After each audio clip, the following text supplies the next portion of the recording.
invited me to have a discussion as well uh, as for our from upcoming. the West Bengal government. Yeah, So recently I messaged, the special secretary, Madam Priyanka. Priyanka. Singh. So I'll get back to you on that. I was looking forward towards some project proposal from them. So I just messaged her. I'm not sure whether she is taking it seriously or not. So maybe you can push from your side.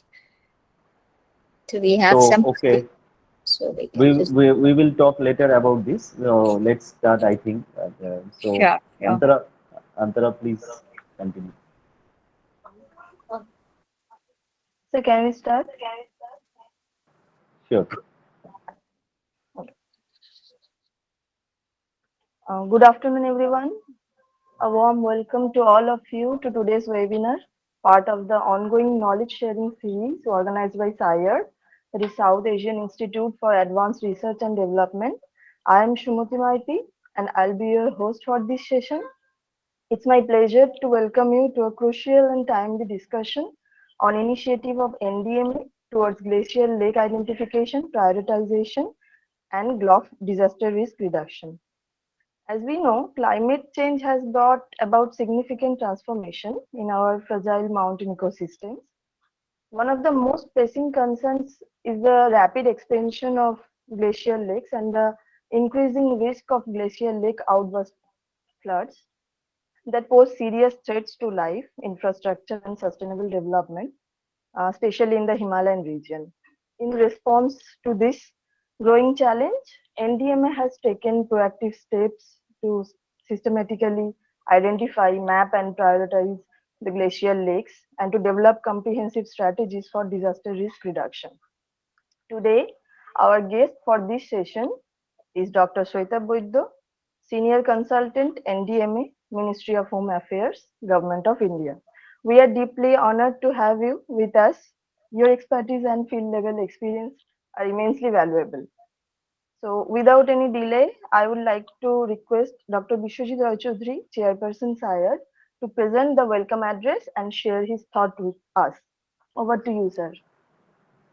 Thank you, Sumati, and it's my really pleasure and honor to invite Dr. Vaidya because Sweta is not only a senior consultant of NDMA and she also holding a very important positions and also an important role she is doing to the NDMA to support our country in case of the disaster management initiative, mitigation strategies, preparation and guidelines, etc. So it's really a great opportunity to hear from her. And also, as you know, that SAIAD from the very beginning we are focusing on some cognitive initiative in case of the implementation of new technologies, association of the organizations in coordination. We would like to always hear from the knowledge bank. Through that way, we will share this knowledge to other people as they get to know about the base exchange practices, what are the new initiatives are going on and basically the people who are actively working in case of the policy initiative sector from the government side, from the industry partners who are actually in the policy implementer, you can say. So we'll be very happy to hear Dr. Sweta about the GLOF and the initiative of the disaster risk reduction of the NDMA of our, and the government of India. So SIADs have several sections along with the disaster is one of the prime sectors where we actually apply, in case of the geospatial technology or the emerging technologies, in case of identification, analysis, prediction of several sectors. And in this respect, I think this today's session is very much important, not only for those who are working with our team, as well as those who have joined from the different sectors, those who would like to work on this particular field and what are the new innovative thinkings could be generated, new ideas could be generated. Hopefully, through this dialogue, we will get to know, and Dr. Sweta will highlight this part also. Along with that, I also welcome to all the participants my team member, especially Shumoti. She is the coordinator of today's session, and deeply respect to all the team members of the NDMA, the authorities also for supporting us to join and to conduct this initiative. So thank you so much, Dr. Sweta. Now I think the platform is yours. So please start your initiative, lecture. We'll be happy to do that. Thank you. Over to you. Thank you, Sumati, and thank you, Dr. Roy, for first of all, and of course, thank you to SAIARD team for giving me this opportunity to connect with you. It's always a pleasure to meet new people and tell them about what our country is doing towards disaster sector. So since we are, I mean, I belong to a central government organization, and we are also in touch with the state government organization in terms of disaster. So we can tell you some story about what is going on in this field. So that is how we reach, our other sectors or other experts of our country, and then maybe we can think of doing something collaboratively. So before I start, I would really like to see the audience, because if I can't see them, I really feel like I'm talking to wall. So if it is possible for you to switch on your videos, please do it. I can understand you might have some internet constraint, but for those who it's not a problem, you may please switch on your videos so that we can interact. And of course, this webinar should not be a one-way thing that I'll be talking continuously, then you will be bored, of course. It'll be better if it is interactive. If you have any questions, please feel free to ask me. So you can ask me in between also, or you can, ask at the end also. It's up to you. So I'm not sure about the audience or their basic understanding of GLOF. So as I discussed with Sumati, maybe I'll just give you a brief intro of what GLOF is, and then I'll move to what NDMA is doing towards GLOF risk reduction. So I'll just share my screen. Okay, sure.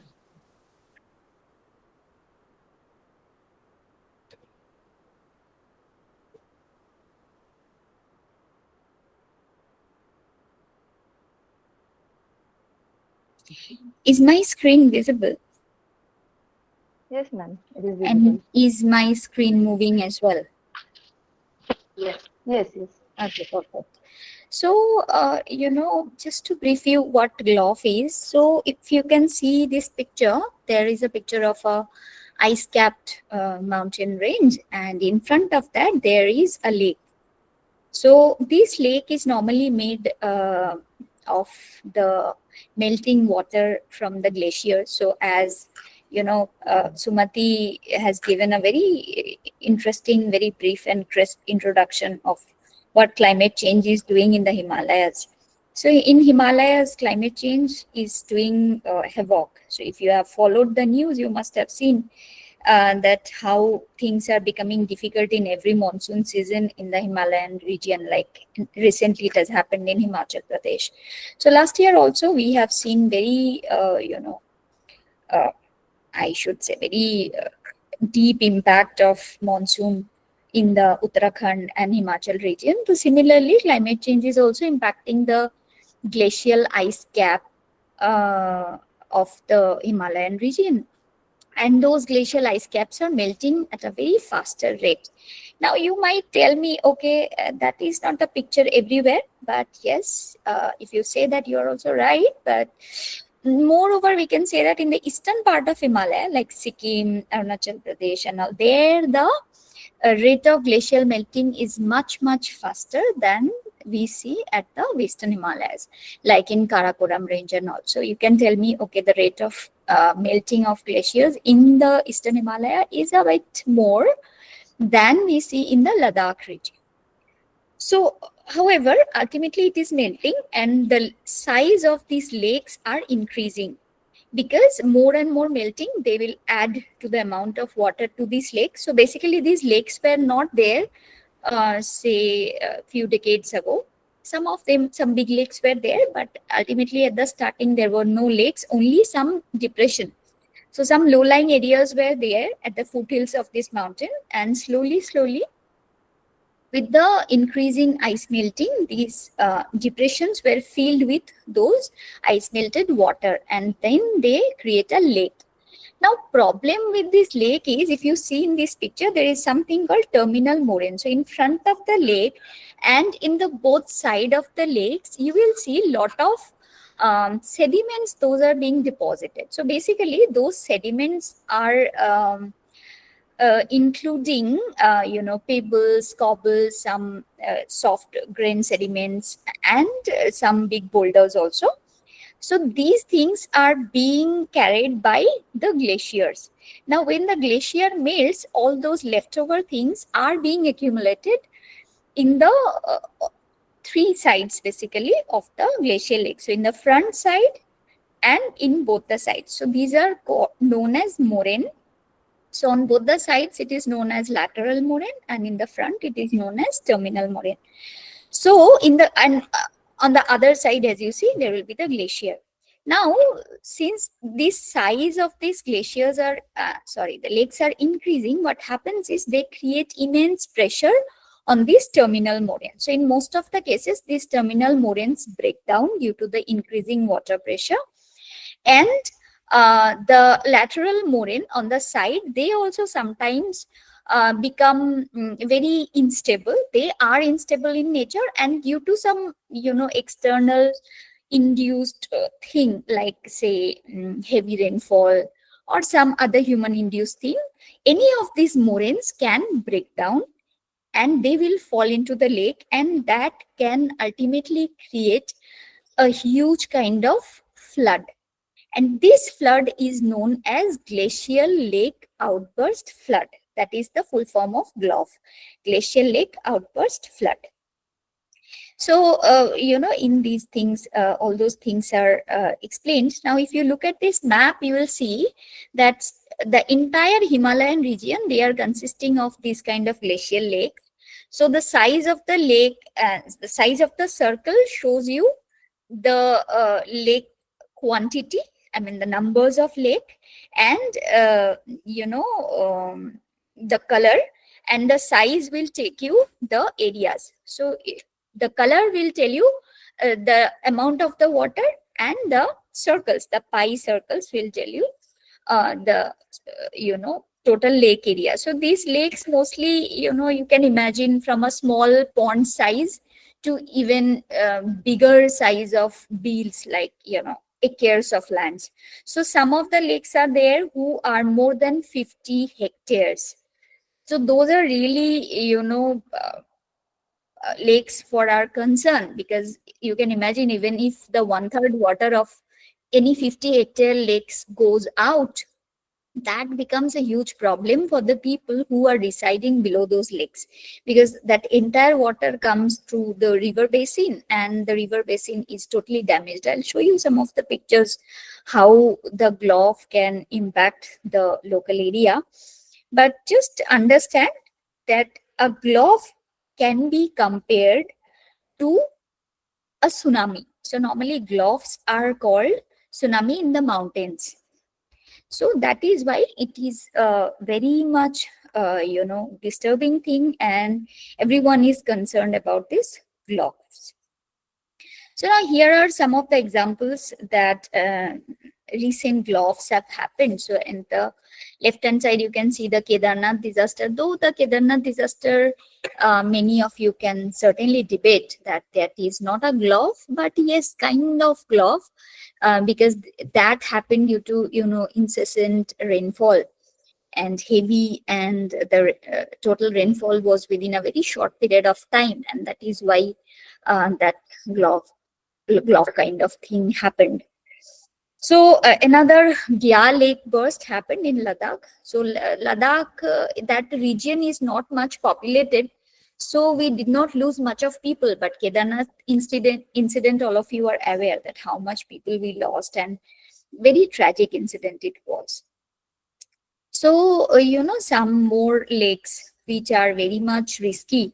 So there were always lots and lots of researches, and they have identified that which are the lakes which are very much disaster prone, like Gepangat Lake in Lahaul Spiti area, or the South Lonak Lake in Sikkim. So all these lakes are very much risky lakes. Anytime they can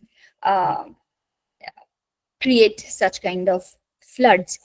And if you are aware that last year in 2023, this right side lake, South Lonak Lake, that has bursted, and that has created a lot of problem for the Sikkim people. And even after 2 years, now also when I ask those government agencies that how are the people doing there, so they tell ki, still now there is no road connection. So just imagine those people, for them the only bread and butter was tourism, and for last 2 years there is no road so that tourists can reach those places.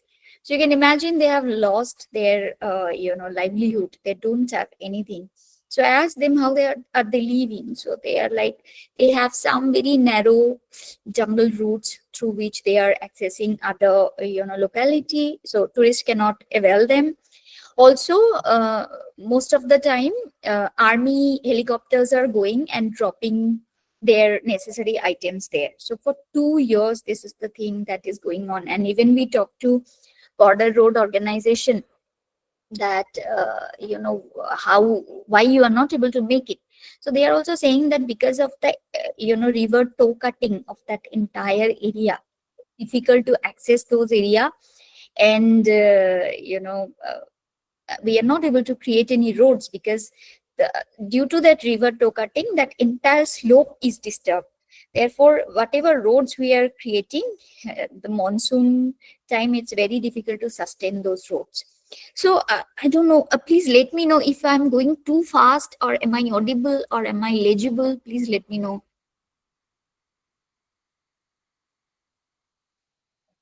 Yes, ma'am, you are audible. Okay, am I going too fast? Should I slow down?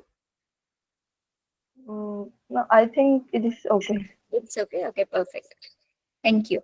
So this is, I don't know if you can see the picture or make out anything from this picture. So this is a picture of the Chungthang Lake, Chungthang Dam. So this was a dam where around 1200 kilowatt of electricity was being produced at Sikkim 2 years back. But at 2023 GLOF event, due to that event, this entire dam was destroyed.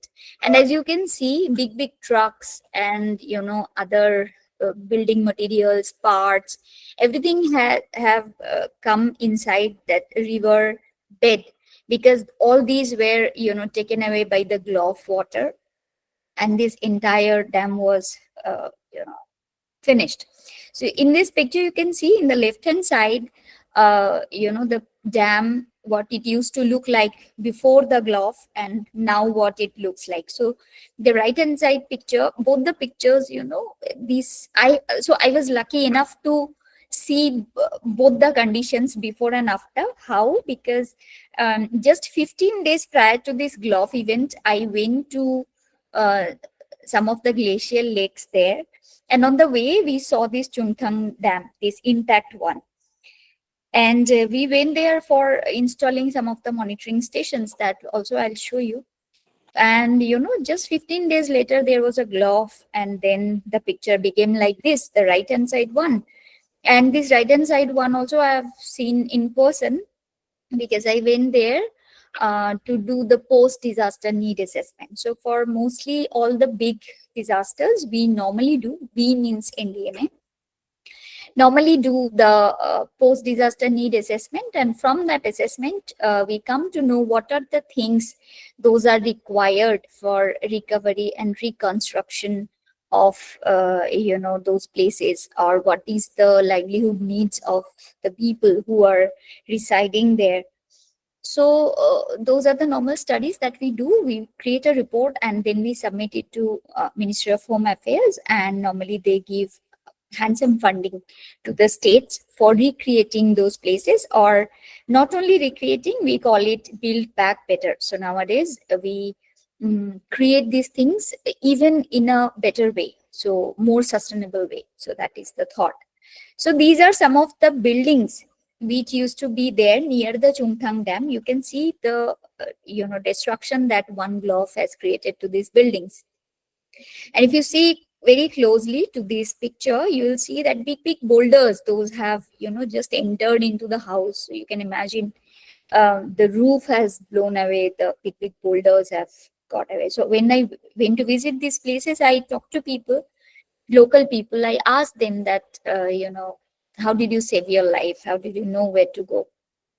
So they said that they got an early warning from the authority that some GLOF, so they will hardly understand, but some flood kind of thing is coming, and you have to run away. And before this event, very fortunately, NDMA itself, organized one, kind of mock drills for them.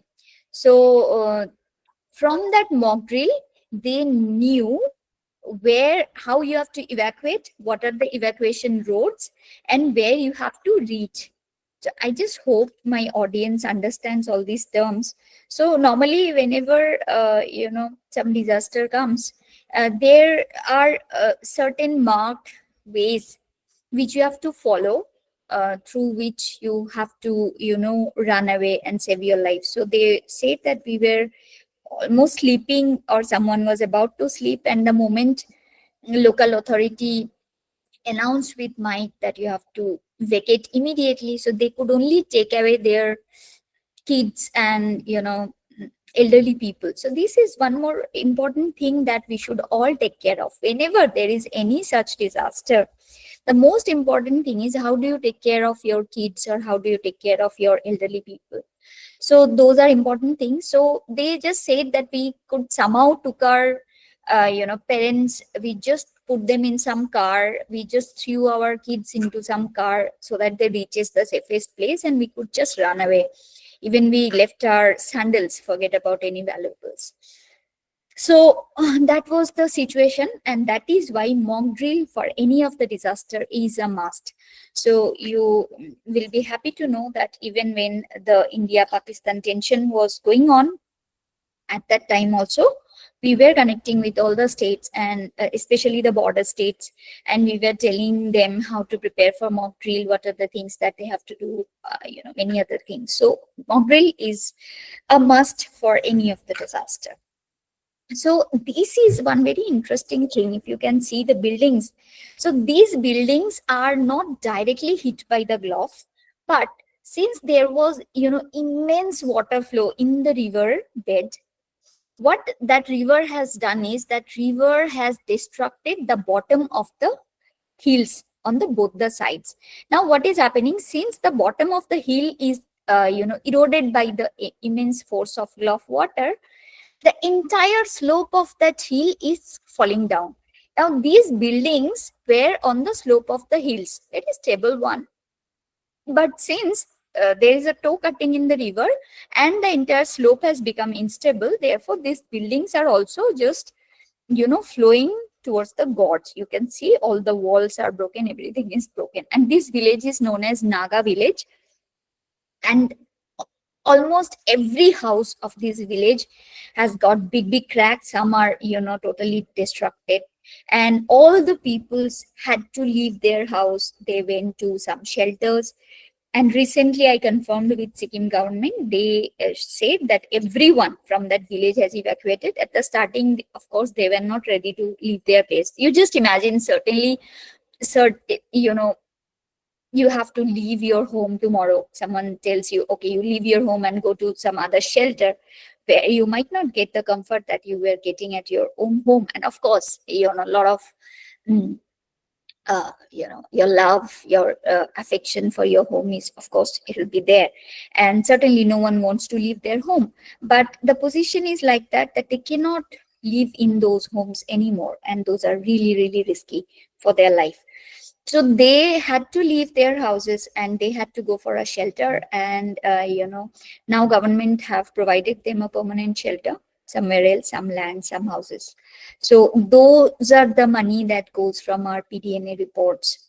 So that is what government helps with.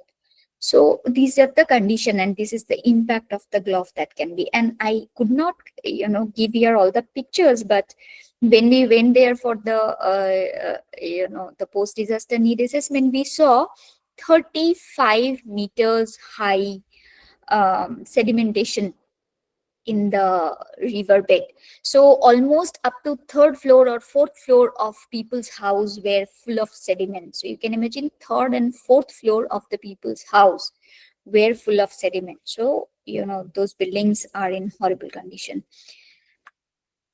And when I interacted with the local people, I told them, so what are the things that you are facing now? So they said, I've lost all my income since tourist is not coming. Moreover, depending on the tourist income, when there is a tourist based income, mostly people are in good economic condition. So they said, see, basis our income, we have admitted our students, or we have done their admissions in good schools, but now we don't have money to pay their school fees. Therefore they have to leave those good schools, and now they have to come back home, and maybe they will go to some sarkari schools, which is free of cost. So that is the condition. You can imagine, suppose you are sending your kids to say some very nice schools, and then you finally come to a condition when you are forced to bring back your kid to a sarkari school. It really hurts. And they were staying in some gurdwara, some of them were staying in the shelters. So very pathetic condition that they had. So the right side picture is the electricity office of that Chungthang village, and left hand side picture is a house which has broken down due to river to cutting at Naga village. So to find out some mitigation measures for the GLOF. So the first thing that we can do is the early warning, because early warning can save people. And for providing early warning, we have to do continuous monitoring. So monitoring means, suppose you have a continuous eye on the lakes, those are very risky. And since you are monitoring those lakes continuously, you can provide some kind of early warning to the people who are residing in the downstreams of those rivers, and that it is time that you have to run away. So there are a lot of things like early warning, monitoring, mitigations, and lots of details. I'll not go into that. So I'll show you some of the things now that NDMA has taken up to prevent such kind of destruction, or to reduce the risk of such kind of destruction. So I'll show you some pictures which has been taken during the expeditions that NDMA has carried out at Sikkim. So what NDMA did, NDMA was in collaboration with Swiss Development Corporation, SDC. We have installed some monitoring stations in 2 lakes of Sikkim. One is Shakocho Lake and one is South Lonat Lake. So these 2 lakes were identified as very risky lakes by many of the scientists. So we, along with the Sikkim State Disaster Management Authority and the Swiss Development Corporation, we installed 2 monitoring stations. So you can see this is the expedition picture. I was also so I was leading the team there. Here I am. So this is the starting of that expedition. Their minister came to start this expedition. So right hand side picture, if you see, this is the monitoring station that we were installing at Shakocho Lake. And this is the complete picture of that monitoring station. And this monitoring station has got some cameras, some AWS, so automatic weather station is there. And that automatic weather station and cameras provide us data and pictures. So I get, all of us get. So 2 camera feeds are there. So every day 2 photographs, and in every 10 minutes data is gathered, and that data is sent once in a day to us. So this is another monitoring stations which were installed in South Lonat Lake, which bursted later. So this is the data that we get every day. So if you can see here, I've shown the data from June 24 to May 25. If you look at the bottom of this picture, you will see that what are the parameters that we get from those monitoring stations. So we get temperature, humidity, air pressure, wind speed, then wind direction, precipitation type, precipitation intensity, and radiation of the solar energy. So these are the things that we get, and we get every 10 minutes data for each of these parameters from the time we have installed the station. So here I have shown only the temperature, how it has varied from June 24 to May 25. This is just to show that how the data comes to us. So this is the picture that I receive every day morning at around 11 a.m. From the camera that is installed in the monitoring station. So this is the view of the Shakocho Lake, both the side, right and left.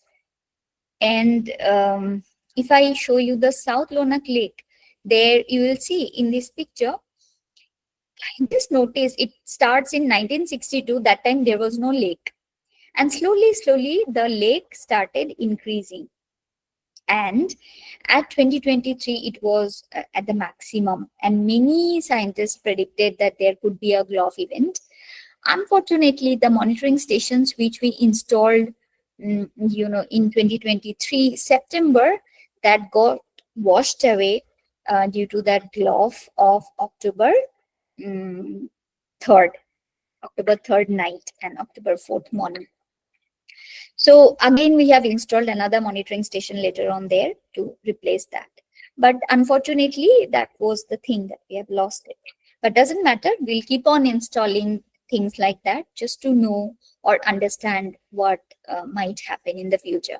So this is a very high resolution satellite pic, and this we have received from one Khalifa Sat. So this is from Khalifa Sat. This is a very high resolution picture. So if you look at the position where A and B is marked, you will see that here the moraine is continuous. Okay, but between A and B there is a big depression in the moraine. So this is the part which has lost its stability, and this part has fallen into the water, and that has created a big wave of water which created that GLOF event. Now, to give you an idea that what is the area which was broken, so that for example, I can tell you, imagine one football field and imagine 6 such football field. So that is the area that has broken and fallen inside the lake water, and that has created that huge amount of glacial lake outburst flood on October 3rd night. So here, if you look at the picture, you will see there is a line yellow and there is a line marked with aqua color. So the sky blue or aqua blue, that is the present condition of the lake, but the yellow one used to be the earlier condition of the lake, South Lonak Lake. So the yellow line that marks at the right side the previous flow path of the river, a small river that comes out of the South Lonak Lake, but after the GLOF, the aqua blue marked river, that is the current path of the river. So this is how you will be able to understand that what is the pre and post condition of that lake, pre and post GLOF condition. So now what NDMA has done is, except from installing these monitoring stations, along with these monitoring stations, last year we have also installed some pressure probes in the water, so that whenever there is a pressure change in the water, we get to know and we can alert people that there is a change of pressure and you may please be cautious about that. And also continuous monitoring with the camera and the data that we receive. Along with that, we have also given a project to CDAC for creating some early warning system for the lakes. And also we are in touch with Development Corporation where we are promoting them to create an early warning system, which we can install in all the high-risk lakes of the Himalayan region. So now, see, there are 7,500 lakes. Lakes, by saying lakes, I mean glacial lakes. So there are around 7,500 glacial lakes in the Himalayan region. Certainly, we cannot, right at this moment, we cannot install the monitoring stations in all of them, but we can certainly do in some of them. But how to prioritize that? How do we know which are the lakes where we can, install the early warning systems or monitoring stations? To do that, what we have done is we have created a group known as CODRR, so that is Committee on Disaster Risk Reduction. And in that group, we have involved all stakeholders. So in that, we have CWC, we have GSI, we have Survey of India, and you name it, any concerned organization, they are part of that CODRR.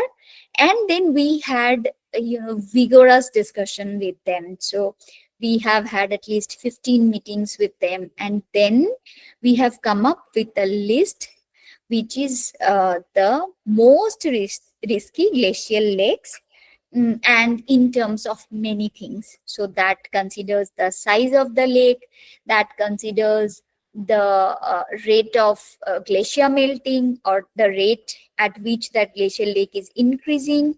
That also considers the slope of the glacial lake to the closest settlement, and how many people are staying in the downstreams, what are the important establishments are there in the downstream. So that considers everything, and basis that we have created the pool of high risk glacial lakes, and we have categorized as A, B, and C and D, and unclassified one is as U.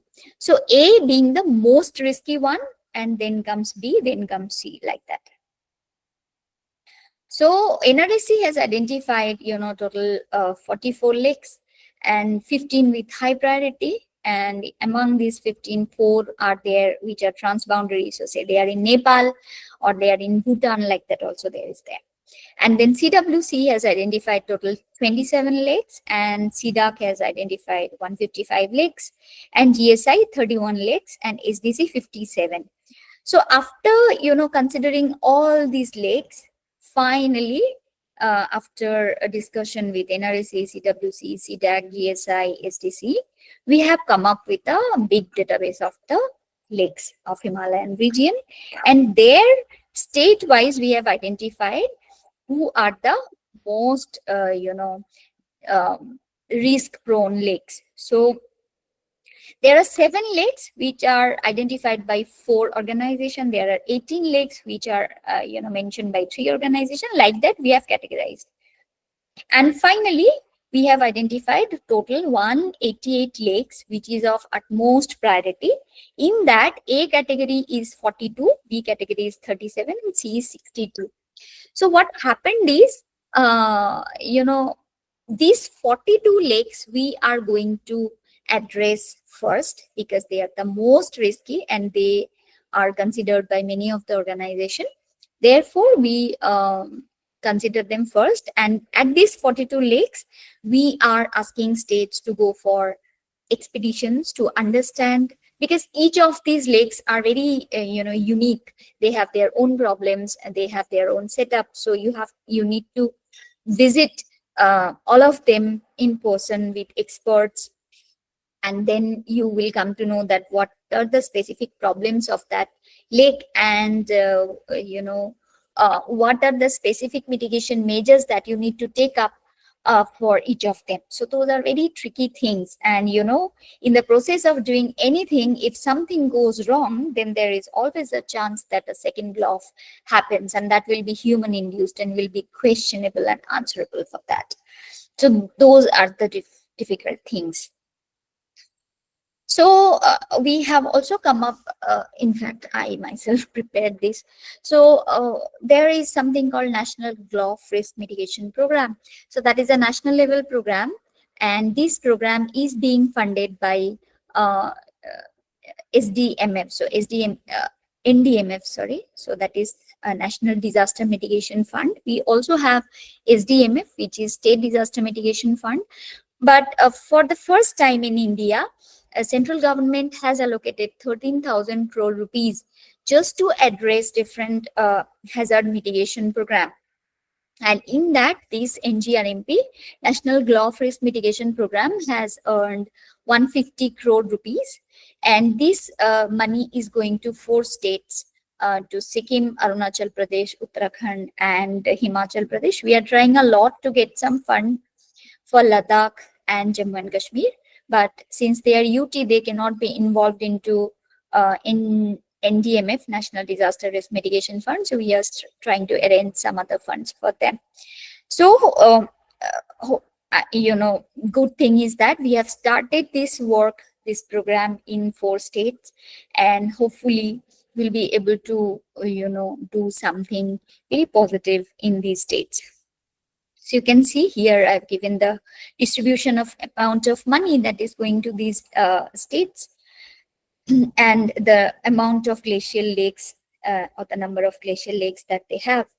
So we are doing 4 things under this program. First thing is GLOF hazard and risk assessment. Second is GLOF monitoring and early warning system. Third is site-specific intervention on mitigation measures. And fourth thing is awareness and capacity building. So, in 2024 and 25, all these 42 lakes were visited, and now also process is ongoing. States are visiting them, and our goal is that by 25 summer. So here you have to know and understand one fact. So those who are working in this field will be aware that we have a very small window for going to these lakes, because most of these lakes are residing at a height of 5,200 meter or 300 meters. So beyond 5,000 meter. So 5,000 meter means above 17,000 feet. So that is a very high altitude place with very low oxygen. When you go there, you feel immense headache, and it's very difficult to live at that place. Just to be there itself is very difficult. And then imagine when you have to take laborers with you, and then you have to, install something, you have to do some mitigation measures. It is very difficult. How do you take your instruments, or how do you take your, anything to construct something there? It's very difficult. But then also our goal is to do some fruitful mitigation measures at those places. And even more difficult part is there are only very small window available to visit those places, because after September it's very difficult to go to those places, because it gets filled with snow. Then you cannot do anything there, and it's also very difficult to climb there with the snow. And then you also have like the only period is between say August, September, and somewhere in say April, May. So those are the windows when you can actually go to that place and do something. So current initiatives are Sikkim has got 19 priority lakes. So they are visiting all those lakes, and they have given us a detail on what are the lakes and how they are planning their expeditions. Then we have Arunachal Pradesh, who will be visiting 3 lakes. Himachal Pradesh is visiting 5 lakes, Uttarakhand 5, and JNK 5, and Ladakh they are trying to do. So we have to understand state also has capability issues with doing things at these lakes. Also they do not have expertise, so we are always here to help them do things. So we are doing that, and we are always telling them that whatever help you want from us, please let us know. We are there to help you. So I will stop here, and if you have something to ask me, you are most welcome. If you have posted anything in the chat box also, I can just check up. Oh, okay. 2 questions I can see. Real-time GLOF vulnerability mapping be automated using satellite data and cloud-based GIS platforms like Google Earth Engine. So right now it's not possible. We are very hopeful about the NISAR. You must be aware that ISRO along with NASA, they are going to install a satellite called NISAR. And many of us are really helpful that NISAR will help us get real-time things for the glacial lakes. Also, one more very interesting thing here, that NDMA is planning to install its own satellite system for tracking the disasters over India. So that would be really helpful if that materializes. We are working hard to do, get our own satellites, and those will be disaster specific. So then it will be very easy for us to track all the disasters and even give early warning system or provide early warning to people. So that is, we are trying for that. And second thing is, what mechanism or parameters have been used to make the lake ABC classification? I mean, to say which parameters or mechanism, elaborate that. This lake is very dangerous. Also, those I already mentioned as couple of parameters like the size of the lake, the rate of increase of the lake, or the rate of melting of the glacier, or distance between the lake and the nearby population, or the slope of the lake to the nearby settlement, and the total population of that settlement. So all those parameters were considered, and in this to standardize the thing, CWC is also coming up with a guideline. CWC is the nodal agency for any water related thing. So they are also coming up with some guidelines which will mention that what are the things that you can take up for considering the lakes to be risky. But at this moment, we have considered these facts for identifying risky lakes, and also we have considered all organizations, whichever, like I showed you that how much they have said. Okay, 4 people have said one lake to be risky, then we have considered it to be priority 1, because 4 people considers, 4 people in the sense 4 a very important organization like NRSC, like CWC, like GSI, like SDC. If they 4 of them are considering something to be risky, then it is really risky. So like that we have categorized, and of course all those parameters. How much consider bathymetric data for GLOF monitoring? So see, you have to understand bathymetric data is there is some constraint, because bathymetry is doing bathymetry is very easy in the any of the other lakes which are there in the plain or in the ocean or any water body, but only problem is the altitude. So all these lakes are beyond 5,000 meter. So reaching with the bathymetry instrument there itself is a big task. Then also we went with the bathymetry boats and all to the South Lonag Lake. We have tried doing the bathymetry, we have done it. So only problem that arrived doing the bathymetry study was that accessibility. So some of these lakes are very long, and some of the interior parts you can't go manually. So your remote system also doesn't work. So your boat doesn't work after a certain distance. So that becomes a difficulty. But then also many of these glacial lakes are, monitored through bathymetry survey, and a bathymetry survey is also there in our plan for all these 42 lakes. However, bathymetry data will only tell you that these lakes are risky. Like South Lonag Lake, if you see its depth, maximum depth comes at around 150 meter at the highest point, and say around 30 meter at the lowest point. So that bathymetry data is there with us, even with the DST, because they were also our partners. So we have that data, and we are also planning for some of the other lakes, but ultimately they will tell you that these lakes are risky, and we are considering them as risky. The most important thing is all the researchers are telling you that these lakes are risky, but they are not telling you what to do. So that is where we come in, and we tell you what to do and what not to do also. So that is the most important thing. Okay, sometimes holy things are an obstacle. Of course, you are very right. So in fact, today morning itself, I got a question from some ministry. they were asking me, why have you, how many controlled blasting you have done in the GLOF lake. So I just explained them, see, it's very fancy to hear or talk about controlled blasting, but please understand that there are associated,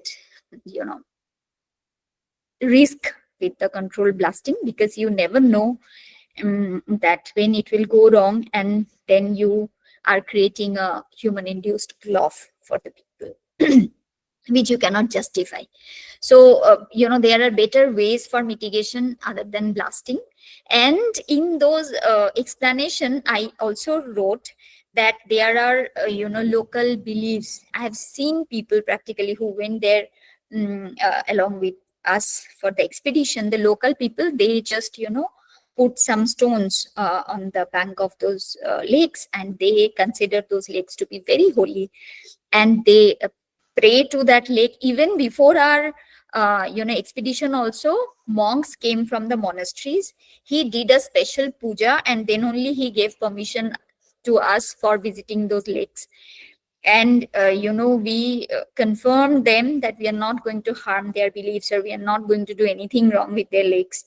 So those are the kind of things we always face. And if we tell them that we are going to blast your lake, then definitely they are going to blast us. So those things we always need to consider, because you can't go beyond their belief, and that is also not right. So you have to respect everyone's belief, especially if it is religious belief. So you have to respect that, and whatever things are possible to do after doing respecting people's belief, that only we can do. GIS have been integrated. So GIS was everywhere, the lakes which were identified. So I'll read the question, otherwise I think other people are not getting. So the question is, what ways GIS have been integrated in this sector of GLOF management? So GIS is always there. So like NRSC, they are only GIS based study they have done. Mostly NRSC doesn't do any field based study. GSI does field based study. So what NRSC has done is they compare the picture of say 10 years before and how the lake is behaving now. So comparing those things, they only tell ki what are the risky one, which one was not risky earlier but now becoming risky. So all those things are GIS based only. So GIS is a big tool to use. Okay, how much responsible frontal mooring in this incident? So the South Lona GLOF that I was talking about, that was, due to that GLOF, the, a big part of frontal moraine has been washed away. And frontal moraine is most important for any of the glacial lake. If you lose the balance, or if it gets imbalanced, then GLOF is a must that is going to happen. So frontal moraine is very important, and that is why we never do any controlled blasting. We avoid to do that by any means. And let me tell you that this time Sikkim has come up with very, ingenious idea. So what they are doing is, just give me one moment.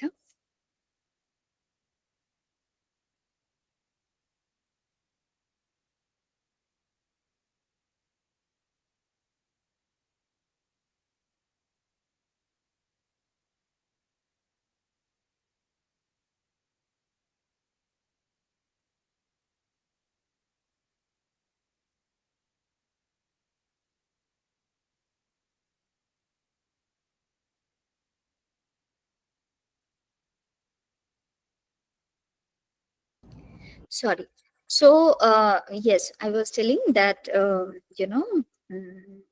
in this case, frontal moraine is very important. So what Sikkim has done is, they are planning to siphon out the water from the lake with the help of some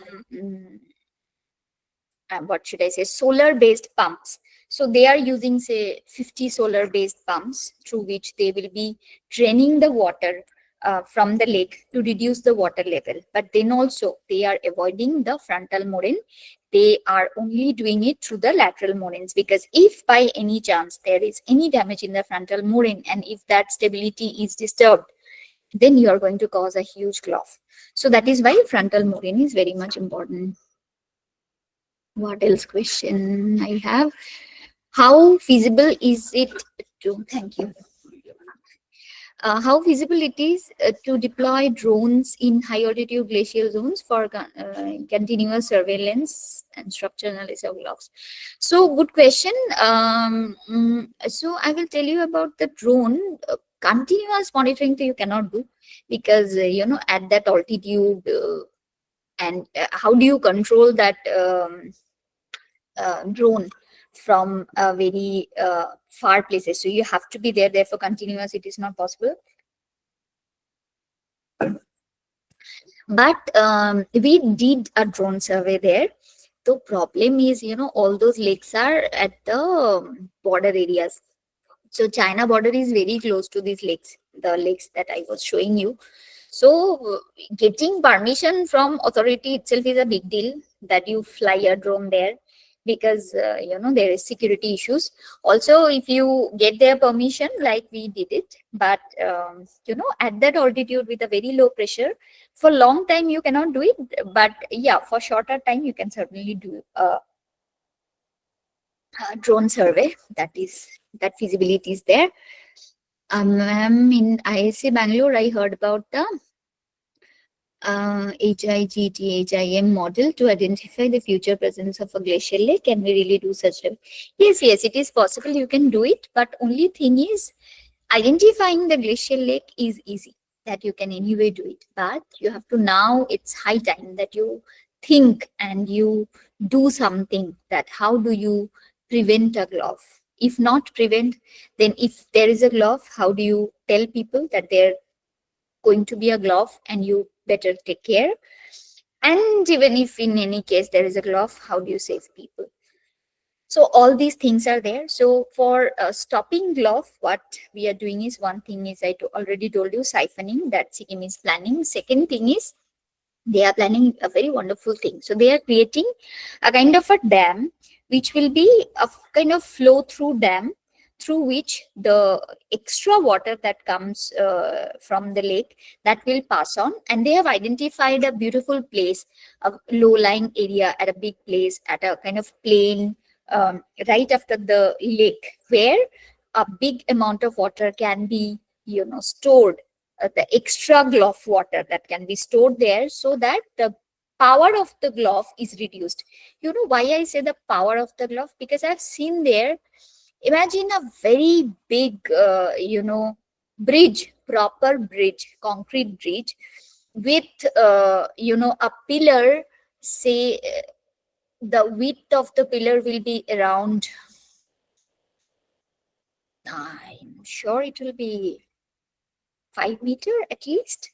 So that kind of big pillar bridge was simply washed away, and that bridge has become, totally washed away by the GLOF. So you can imagine the power of the GLOF, and you must have seen some of the videos of that time that came up in the news. So, blocking that power is very difficult. But Sikkim has come up with a very good idea, which we are trying to get some, budget for that, because it's a big budget thing. So that we are trying to reduce the risk of the GLOF.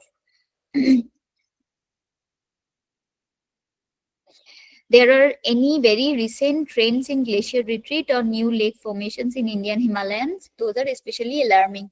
So as I mentioned in the starting, that if you see the trend, the Western Himalaya is, kind of accumulating a bit more snow than we are losing it. But at the Eastern Himalaya, the trend is opposite. We are losing more and we are accumulating less. So the mass balance is in the negative side in the Eastern Himalaya and in the positive side in the Western Himalaya. And similar will be the pattern of the lakes. So you can imagine the lake size in the Eastern Himalaya is increasing, but in the Western Himalaya, a little less. What is the role of the community DRR? Very important questions. I'm really happy that people are asking me so interesting questions. So,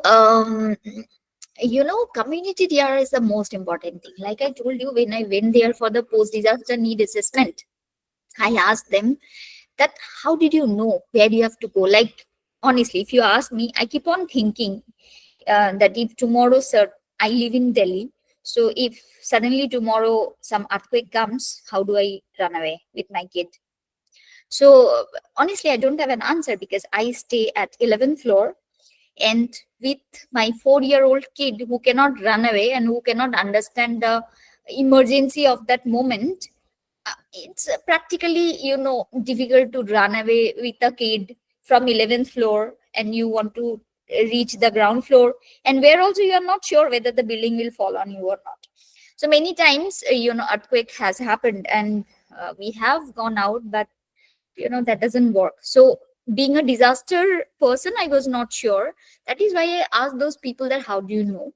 So awareness in the community is the most important thing, and we require to increase the awareness in the community. And for community DRR, we always create some shelters, temporary shelters. So recently we were doing something with Tata Trust, and they showed us that they have created some kind of temporary shelters which are very easy to create, and you can live there for 1 or 2 years. And we were very interested in that, and we also talked to state that why don't you adopt that thing, you can always do that. But yes, for DRR, the most important thing is their awareness and their capability building. So for that, if you have seen the national program that we have made, in that one dedicated component is there for their capacity building, for their DRR. So we are doing, we are trying hard to develop the community DRR, because if there is more DRR in the community, definitely their lives will be saved and their livelihoods will be saved. So that is most important. So that is why a dedicated amount is given in the national program also. Yes, I understand. DRR is disaster risk reduction. Thank you for mentioning. Now I have a question. Given that the Himalayas span several countries, is there adequate cross-border collaboration on monitoring and mitigating GLOFs, especially between India, Nepal, Bhutan, and China? Very important questions. Even we are facing a lot of problem because of that. Forget about GLOF. Even for normal flood, also we are struggling to connect with our neighboring countries. So I think last year during the monsoon season, we had a meeting at MHA, and there the Chief Secretary of Uttar Pradesh, he came and said, see, I am suffering from a problem which I don't know how to resolve. The problem is that the amount of rainfall that UP is getting is not that much. The problem is coming whenever Nepal is getting a lot of rainfall, without informing itself, they are just releasing that water to us. And sometimes, they're informing us later, and prior to that, they have already released the water. And we are, being drowned because of the water that has been released by, Nepal. So such problems are always there. But right at this moment, our collaboration on this matter is not as per expectation. We are trying to build up on that. So we are trying to stay in touch with some of the organization who works a lot, like ECMOD in Nepal and some other organizations. So recently we had a workshop also there. We called all the people from outside countries who have GLOF problems, and they shared their ideas with us, and they also are ready to collaborate with us. So we are progressing on that road, and we hope that in recent future we'll be doing something good. I'm not really sure about China, but at least Nepal, Bhutan, and Switzerland and other, Peru, so all those countries we are in good terms with. We can generously try for it. Which lake is healthy and which one is not? So basically, the general understanding is, if you see in the satellite image that a lake is growing in a certain pace, or in a pace which is not really expected, that is certainly a concern. In the field, if you go in person, there please look for the moraines. So if you see the moraines are in such a way, suppose you see the moraines have a very broad base, and it is constructed with a very strong structure, then certainly that is in a good health. And if you go every year and you see the water level is not increasing much, you can mark the water level anytime you visit the lake. You can mark. So we also did the same thing in the lakes. You can mark the water level, and next year if you are visiting, you can again see where is that mark. So by that also you can get to know if the water level is increasing at a very higher pace or not, and also the structure of the moraines on all three sides. So that is, and also see the shape and size of the glacier which is contributing to that lake. So by looking at the health of that glacier also, you will come to know about the health of that lake. At the same time, moraine dam is the important thing that you should look after. If moraine dam structure is enough, so you can do some resistivity survey there. If you have some instruments, you can do the resistivity survey. By that also you will get to know the health of the moraine dam, and then that how much risky that lake is. So that those are the normal way. Thank you, ma'am. I would like to Medul Varman, please unmute yourself and you can ask whatever you want to ask, ma'am. Actually, I am some noise place, so is it not possible to ask question? So that's why I type in Not call an issue, message. not an issue. I can read all the questions. So, rock falls are certainly very, uncertain thing as well as very risky thing, because that can create a disturbance in the entire slope of the area. Along with rockfall, one more important thing I'll tell you, that is snow avalanche. That is also very important thing, because the moment we reached the Shakocho Lake, there was some kind of snow avalanche, and we were really scared at that moment. But uh, hopefully, I mean, it was our good luck that snow avalanche was of small scale. Otherwise, I would not have been here to give you lecture.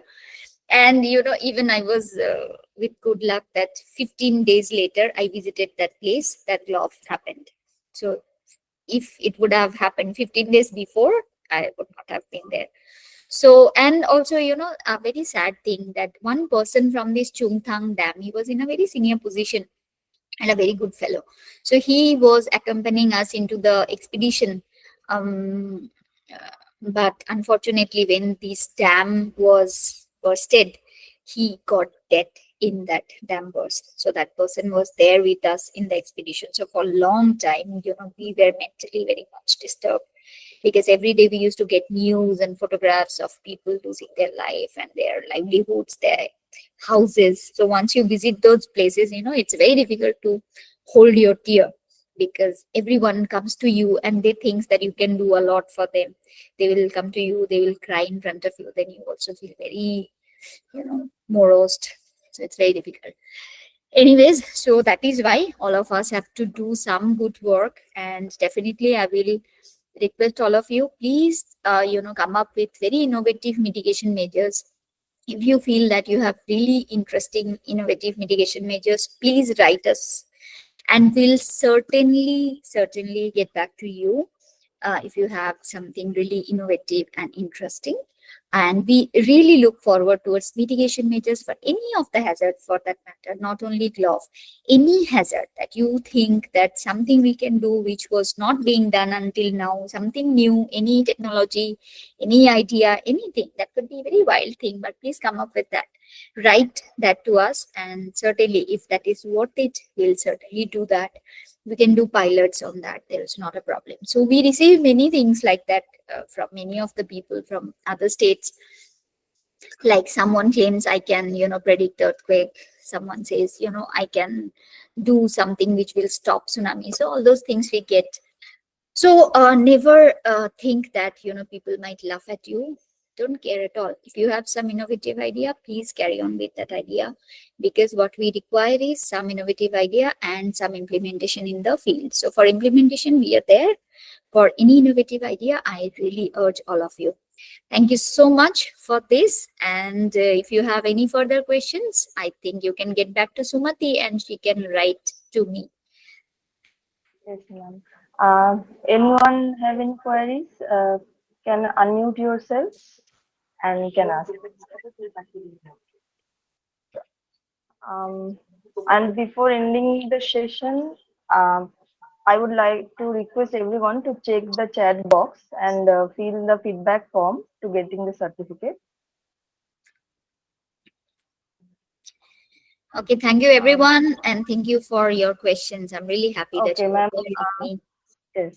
And So thank I you extend for my your heartfelt thanks to our esteemed speaker, Dr. Sweta Baidya, Senior Consultant NDMA, Ministry of Home Affairs, Government of India, for sharing her valuable insights on GLOF, disaster risk reduction.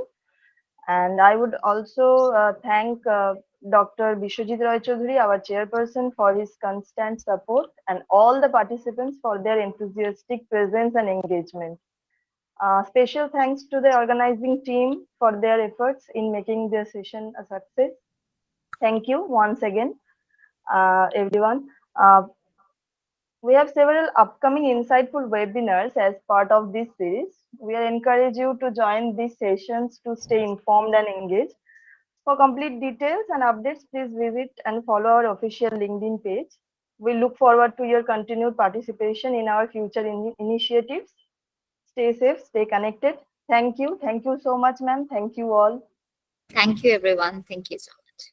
Bye everyone.